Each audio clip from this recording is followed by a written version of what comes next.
You saw where we opened up that level plug for the differential and hydraulics as all together on this tractor. And you saw how milky looking it was. So we're gonna take this drain plug out and drain and put some fresh fluid in it.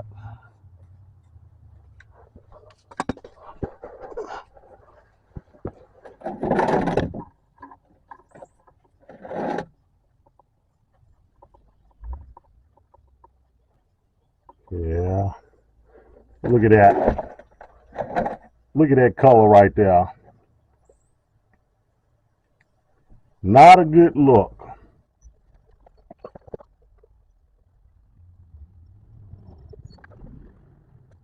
When you drain your fluids, check your plug. A lot of them have a magnet on them to collect metal shavings. So you want to check that and see if there's any metal shavings, and if it's big pieces in there, then you know you got a major problem going on. If you got little small shavings, might not be too much to worry about.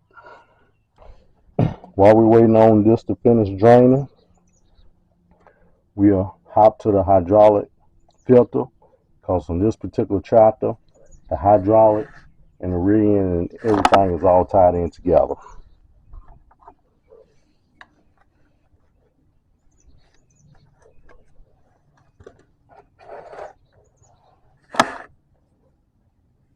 Look at that.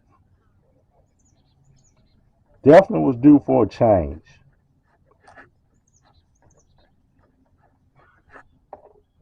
You don't want that in your system.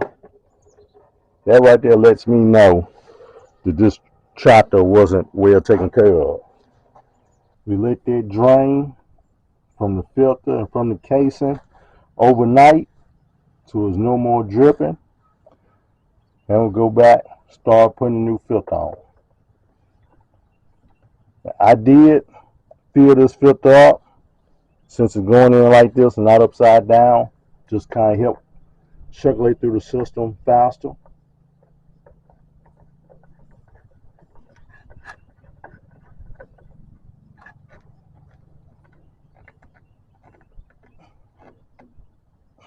And we put this drain plug back in.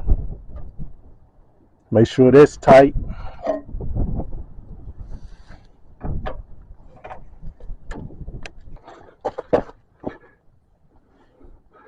We'll still leave that level plug out.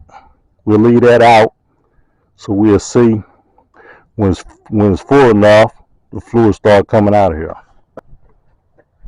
Take this fill plug out.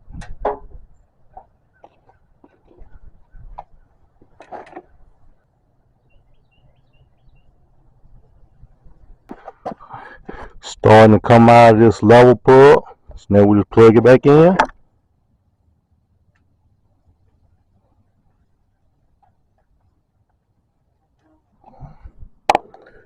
Put this plug back in.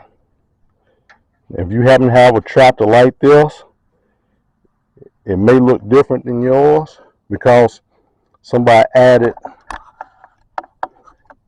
hydraulics right here.